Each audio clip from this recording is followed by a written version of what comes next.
I'm Glenn W. Hunter, and with me today is Shore Denny and Tamika Carter. And we're with Trauma Informed Prevention Services of the Inland Empire, presented by Community Now, a leading social emotional learning outfit here in the Inland Empire. Today we're going to talk about reentry, the current environment that we're in, and what's going on really from the perspective of the coronavirus and what reentry is going to look like. So we're going to jump right in. And the first thing that really comes into play is education. There's a big charge with education right now with regards to when are the kids coming back to school, what it's going to look like. And that just gets us right back to the fundamental of, when the kids come back, the school year starts, how do kids feel re-engaged with friends that they haven't seen in a while? For the kids getting back into the groove of things, there are going to be several issues. So one of the ways we're going to look at this is the academic piece, and then the other piece is the social piece, and then there are also the intrapersonal or the inside psychological pieces of that. So for the academic piece, we do know that when kids spend time out of school, when they do not have adequate instruction, God love all the parents, but we are not the best teachers all the time. We didn't go to school for that. We're going to have some deficits in learning. We're going to have some deficits in reading comprehension. We're going to probably have some third graders starting school that are still on a second grade level. We're going to have some pieces that were missed because a lot of the times the teachers had to limit what they were going to teach for the rest of the school year. So we're going to have some standards that they're going to be needed to be met at the beginning of next year for maybe rising juniors or sophomores that aren't going to be fully met. So there are going to be a lot of deficits, a lot of areas that we have to pay attention to that we're going to have to boost. So, and when I say we, I mean teachers, I mean parents, and I also mean the students. So going in, just knowing that's a fact, right? Not feeling shame about it, not being hurt behind it, not being angry or whatever, but just going ahead and showing up, understanding that that is something that we're going to have going into this. We can start building the relationships amongst ourselves, amongst our students, our teachers, our parents, administrators, to go ahead and remedy those issues. So that's academic. Social piece is definitely going to have to do with the fact that our kids have not been face to face around each other in a long time. And I think Short can kind of speak to some of the anxieties that young people probably feel during this time. No, and I think that's a perfect segue, Shore, because you do get to work with the youngsters, not just in a school inside the building, but particularly on their way to the building, and there are other activities surrounding that. What is your insight about them getting reacclimated? Well, right now, I don't think that, again, you're going to see some kids that are going to run back to the school site, like, oh my God, I want to be free. But then you're going to have some kids that are going to, and depending on their households, their parents are going to be a little traumatized. They're going to be traumatized by how they left school. Number one, they were simply ripped out. And then new laws and new requirements, very foreign ones, were put on them. They, for the first time in really our American history, our youth saw people walking the streets with masks on. This is all traumatic. It's a traumatic time for our community, which is called community trauma, where we're all experiencing the same type of stressors, but we're experiencing them at different levels, right? So for our youth, I'm going to say that it's going to be a mixed bag, but it's going to be making them feel safe, which would be the key in a trauma-informed environment, would be to help them know that the school is going to be safe, that precautions have been taken. This goes through the parent. I have my daughter-in-law is looking at this right now. Her youth have an autoimmune system situation, so they are a little bit on the the side that you're going to have to worry about. And what does she do as a parent? The schools are now surveying to find out what are the parents thinking, what is it that they are wanting to see in this next school year, and what options can they play.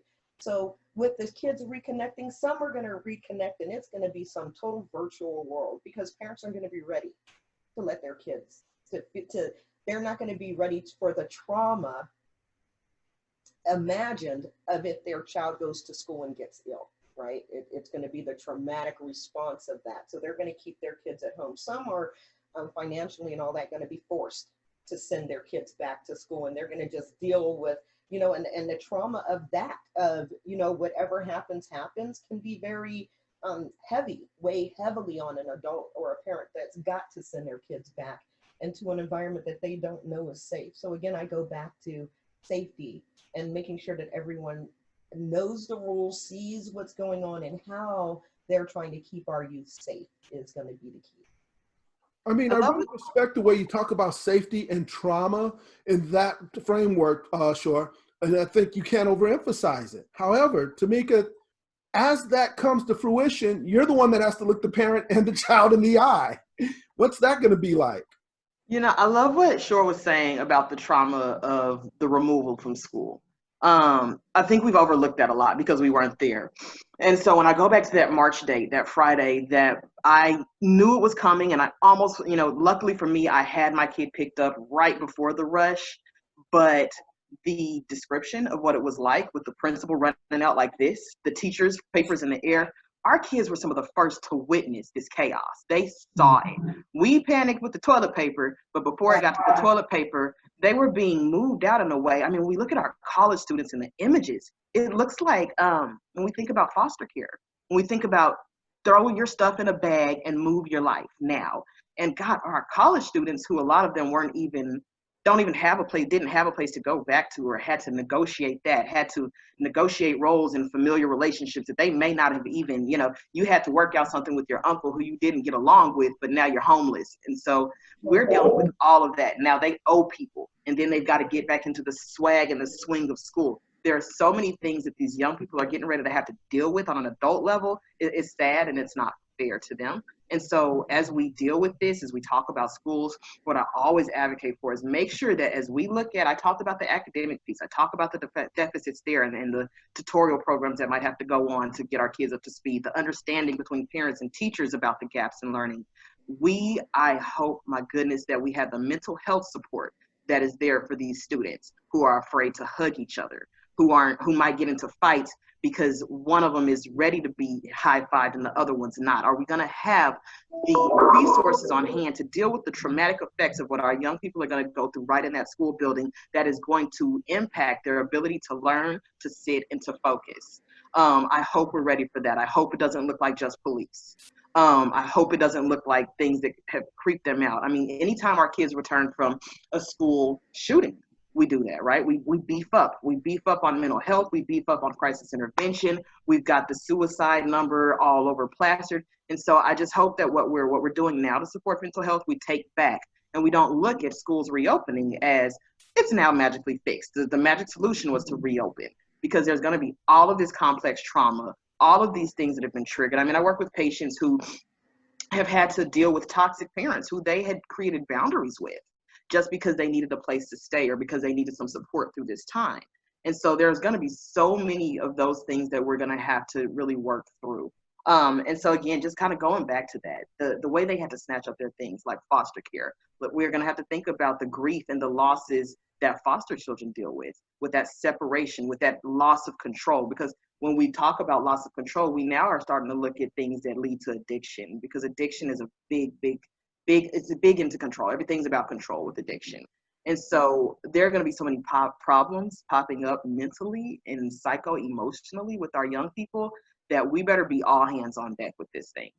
That's why we need some good programs that are in the school that can support our youth emotionally, right? Some social emotional programming that can come in and not be looking at the assessment of the youth, right? Not looking, but is simply there for support and prevention, deep prevention of those fights, right? Of our youth not being ready, and to deal with, again, what they're going to deal with at home. Some kids are going to go to school and their parents are still freaked out at home. You know, they still have a garage full of toilet paper, right? You know, they're waiting for the second wave, right? You know, I mean, the trauma and the fear that is driving some of the actions of our adults that I feel our youth are seeing. They've been quarantined with these people for over 60 days. You know, it's now in them. So I think we're actually going to have to offset some adult concerns with our youth, as well as just what they're seeing in their own social media and their own, the way that they're communicating their own social outlets. Let's stay on that adult theme for just a moment, because you're right. The adults are going to bring another perspective, but my goodness, it's the same elephant that they're trying to start eating. So when we think about reentry, what is employment going to look like? How does reentry impact employment? Because it's opening up again.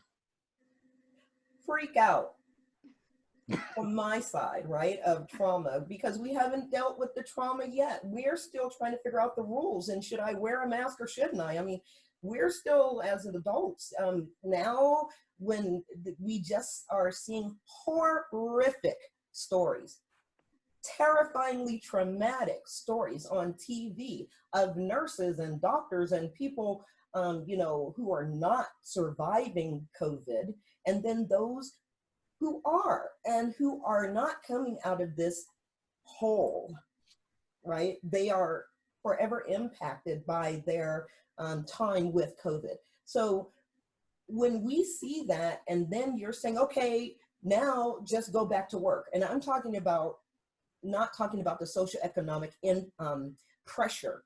I'm not talking the fact that we have to go back to work so we can eat, right? I'm putting all of that aside, and I'm simply saying that a lot of people are going to run out the door again, but a lot of people are going to be like, wait, I don't want to die to get paid. I do not want to be out there in all of these germs, and they don't want to go back. So I think one of the things is going to be getting the people back to work. Again, some are going to go. I think probably 25% of the workforce is going to stay home. They're going to stay in telecommuting. I don't think that we are going to, the term new normal is here. We are not going back to everybody going back to work. So things have changed. And what does that new normal look like? A lot of it's going to be based on the trauma that we dealt with and are still dealing with right now. Wow. I like the new normal. I like what you said about that, because that's what I thought, even with myself as a parent. Round one of this was, just to be honest, oh my goodness, do I need to go grow some food, buy a gun, and learn how to be a nomad and fish? Like, right. It hit when we saw the grocery stores and we saw the emptiness, and we as people who had young children, we're like, I'm about to have to go savage, like for real. And so that subsided, right? And we got to this place where the normal was face masks and the normal was X's on floors and can't go shopping.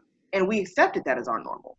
Yet that still was a trauma response, sure. That still was a trauma response to accept something that is completely different than what the way that we've accepted living is now what's required of us. And so we have not dealt with that collectively, community-wise, individually. A lot of families have not really dealt with that. The new normal was still something very far from anything we'd ever thought we'd have to talk to our children about. And so we will have to deal with that eventually. Another piece of that is I think about, so I lived in Oklahoma for a lot of my life. And so I was there when Katrina hit, and a lot of the people from Katrina came through Oklahoma. And so we dealt with that and the trauma response and the collective triggers and the way that it even impacted the Oklahoma community, having all of this collective trauma and hurt come from New Orleans into Houston. And so that has forever changed the face of that community. And so that's something we're going to have to look at as cities, as counties, as municipal, areas. We're going to have to look at how did this impact us. LA is going to be hit in one way. The Inland Empire is going to be hit in a different way. The Orange County is going to have a different response. So that's important. Another thing is, again, like I worked with Katrina, I worked more tornadoes. So in Oklahoma, Moore is an area that is hit really bad by tornadoes. There was one year, several years actually, but there was one year that was extremely devastating, and a school, an elementary school, lost several children. They flooded, like in the basement. And that, the training and the money and the things that came out behind supporting schools and supporting young people after that, because guess what? We weren't doing regular trauma. We weren't just talking about abuse or this. We're talking about when it rains, how do you deal with not freaking out? So when a storm happens, how do you not lose it? And that's for parents, right? Because what happened after that, and even for myself, I lived about 20 miles away from Moore. Now, if it rains, we shut the school down. Schools, we're not even going to take a chance. We're not even going to take a chance. We're going to shut down learning. I'm going to get my kid. If the weatherman says that it's going to storm today, I'm not even taking a chance of tornado. I'm going to get my daughter at 12, period. And so how are we going to get through that? How are we going to know what's normal, what's acceptable, what's the right response, and what's an unhealthy response? And so there's a lot of conversations that we're going to have at administrative levels that are really going to have to open up to understanding trauma, the complexity of trauma, and the fact that these traumas that have occurred just in COVID in and of itself have triggered other symptoms of PTSD that several people experience. A mass countrywide shutdown. A mass. And we tried to make it like it was just normal. Like shutdown. We were seeing scenes on the news that you see in post-apocalyptic movies. Empty streets with tall skyscrapers. We have lived or have moved into a time that no one has experienced before, and things that they said would never be done have literally been done. I mean, over 14 million people are on unemployment right now. This is trauma. And if we don't start dealing with it in our own communities and as a whole, as a nation as a whole, we are in trouble because we're not going to get over it. We are going to, as she said, each event is going to be traumatic.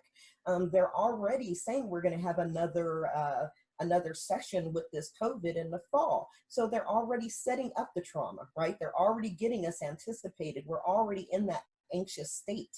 But even as people are going back to work now, that's the thing. It's like, will we stay at work? You know, will the money I make now be, can I budget it like normal, or do I need to have it in an emergency fund? And so the best thing I can say is people are going back to work to think about what normal looks like is just to take it back to practical things, right? So if you're in a one-parent home, if you're in a two-parent home, if you're in a supported home, this is going to all look differently from you. So I do suggest you get with a coach, with a therapist, and work through those things, because things as simple as who takes the trash out can turn into a whole issue, right? We know anybody who has family and teenagers and all that can be an issue. So one of the things I suggest is getting back to basics, like using a chore chart, right? So during this time, there are chores or there are different responsibilities that possibly flip. You know, if there was a parent at home keeping a child, that may have changed some things. So there needs to now be some conversations. We don't just go back to work and, you know, mom and dad and everything's cool. We now need to sit down, have a talk. There are several lists online that you can use about family chores, everything from who does the budgeting, who does the planning for outdoor events. Because that's a lot of the thought work that does fall on women, that people don't always think about. And so we have to have that conversation now. You know, maybe mom was an essential worker and dad started cooking hamburger helper. But now that dad's going back to work, he needs to have a conversation with mom to say, I can't cook dinner every night anymore. And some of these things seem obvious, but without discussing it, without communicating it, without setting up some parameters, some guidelines within your home, you're going to have problems. And those problems turn into resentments, and those resentments turn into miscommunication and discord that didn't even have to happen. So that's my biggest thing as I work with families is making sure everything is etched out, making sure there's a path and some guidelines and there's some ground rules for what we're doing here. And we're not just jumping into uncharted territory. I think we have to be very mindful of this that you have outlined, because the struggle's real. And these are going to be points of contention that have to be navigated. But let's assume that people choose to be resilient and we adapt. And there is some sense of normalcy that we're able to experience as summer moves on into fall, which is really blurry here in the Inland Empire. The question comes, what about recreation? How does reentry impact families with regards to recreation? Okay. And looking from a trauma-informed approach, again, I go back to, I'm only talking about those that are dealing with the trauma, right? That are not able to deal with the trauma of what is going on. And I believe that's really everyone at some level. Some are going to be, you know, again, easier going back into what's happening, and some are not. But social environments, and what does social distancing mean? Governor Newsom just kind of loosened up the requirement, our restrictions right here in California. And what we've seen play out right now is that less mask use and less attention to distancing. So I think that there need to be some clear, standardized rules for how we are going to engage after this, right? That if we're going to go to the club, that we're literally going to be wearing face masks at the club, right? That the club guy is not going to let you in. That what are they doing in Asia? They're doing temperature tests before they let you in the stores, and they let you into, I mean, I can see these kind of things coming into play as we go back into socializing. But I think that we are going to have a clash, a type of a conflict of those, like we have right now, those who even believe that there is a coronavirus, right? We still have people who refuse to wear masks that are out there right now, protesting with guns even, to say that they're allowed to walk the street and get their hair cut, right? Or whatever it is that they want to do, get their massage, all of that. And then we have those that have not come out of their doors within the last 60 days, that are peeking through their blinds when the delivery man drops the food, right? They bring it in with gloves, they spray everything down, wait the time, I mean, so I think standardization is going to be the key of how we, prevention wise, are going to be able to not have the chaos. Transparency, the no company opening without the things that they're supposed to have. The little spit guard, I don't know what that's called. I'm sorry to be gross and call it that, but that's literally what it is. So, the little guards that they're going to put up, what's that going to look like in every space, right? Not that if I go to this store, it's going to be there, but if I go to this store, it's not. I think that kind of stuff is going to make us feel safer, which is the key for trauma, to be safe. And it's going to allow us to start moving back into society. I agree. Tamika, what do you think, girl? My thoughts, so many. So I am one of those who, in the beginning of this, was like, never leave the house, lockdown central. And I've kind of just done this. And so I'm going to say people are going to do what they're going to do. Unfortunately, this is one of those situations where sometimes people doing what they want to do can hurt someone else. So like you explained, the person with the peephole and the Lysol, that is their concept of safety. That is keeping them to a version of sane. And so do that. If you want to go out there and jump around on the beach and hug people, do that away from me. Thank you very much. Don't, it's me, don't do it. But just to be real, so it's going to come down to weighing it out, right? So for each individual person, it comes to weighing the pros and cons of it. We know, of course, recreation releases endorphins, right? That's the pleasure thing. That's going to combat depression. That's a great thing. But then there are the physical health risks. So if you can manage the physical risk by physical distancing. I like that Governor Newsom said, I don't want to say social distance, physical. Doing that and taking the proper precautions, that's how you reduce your anxiety. Because if you can secure yourself a safe space, mentally, physically, then you can reduce your anxiety and you can not, freak out people. So including your children. So that's going to be a piece of it. And so I am team get back out there. I can't say for the longest I wasn't, but my own mental abilities need that. And so I'm thinking through that. So that means be prepared. Don't leave your house like, oh, we're just going to go to the park and we're going to do it. We're going to kick it and stuff. Go with a plan. Go knowing you need this, that, and talk with your kids. This is what we do if we approach a family that's crossing this way. We wait here and allow them to pass, so we don't have those awkward moments that everyone's been having while they're trying to walk. so that's a piece of it. We also know vitamin D, right? The sunlight. Sunlight's just good for us. Getting out there, that's going to help us with our mood. That's going to improve mood. That's going to decrease depressive symptoms that a lot of us are dealing with, because that's what isolation does.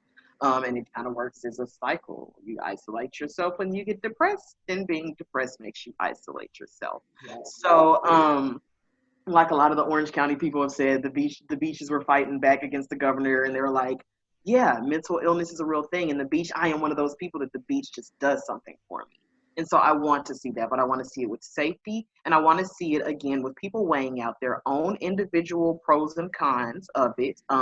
If you've got a young child who has a respiratory illness, then no, maybe not, So weighing those out. And again, just don't allow everybody else to tell you how to feel about what you need to do for you and your family.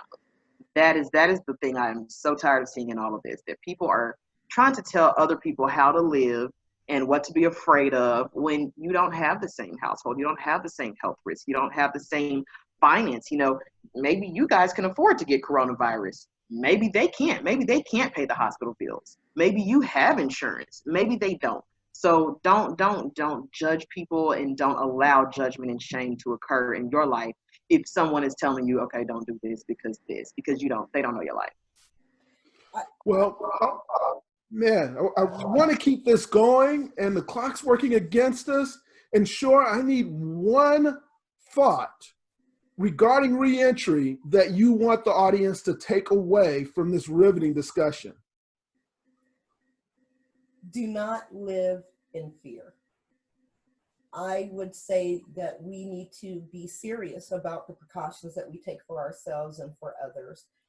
That when you wear the mask, it's not just for others, it's for you. And it's for you and for others. So empathy, I think, is the key here. To what's that one rule? Treat others as you would like to be treated. Right now, standardly, we know that distancing and masks save lives. Not just yours, but others. But it saves yours. So I'm saying, to my last word would be, wear your mask, get back out into the world. We are humans, we need socialization, but be responsible. Outstanding, outstanding. Same question. For me, it's don't forget where we came from. Don't forget, I met a neighbor, and I'm a terrible person at remembering names. I met a neighbor in the midst of this, and I remember her name. I do. So don't forget how much you wanted to go high five somebody. Don't forget how badly you wanted to go to your cousin's house and pick up the kids and kiss them. Don't forget how much effort you put into getting along with the people in your house because you knew you couldn't get out of your house. Don't forget that. Don't go back to disrespecting people. Don't go back to, denying yourself the right to engage with your friends on a Friday night. Don't let work take over, because we all been in the house working like crazy because it's all we can do. So don't do that. Don't forget where we came from, the things that we took for granted, and learn how to move forward in appreciation and acceptance of whatever this new normal looks like. Amen. Outstanding. Once again, Shore Denny, Tamika Carter, I'm Glenn Hunter, and we're with Trauma-Informed Prevention Services of the Inland Empire, looking to make an impact in establishing the new normal within our community, bringing them social emotional learning services, but more importantly, compassion and a path back to normal. Now, if you like us, subscribe, share, and like.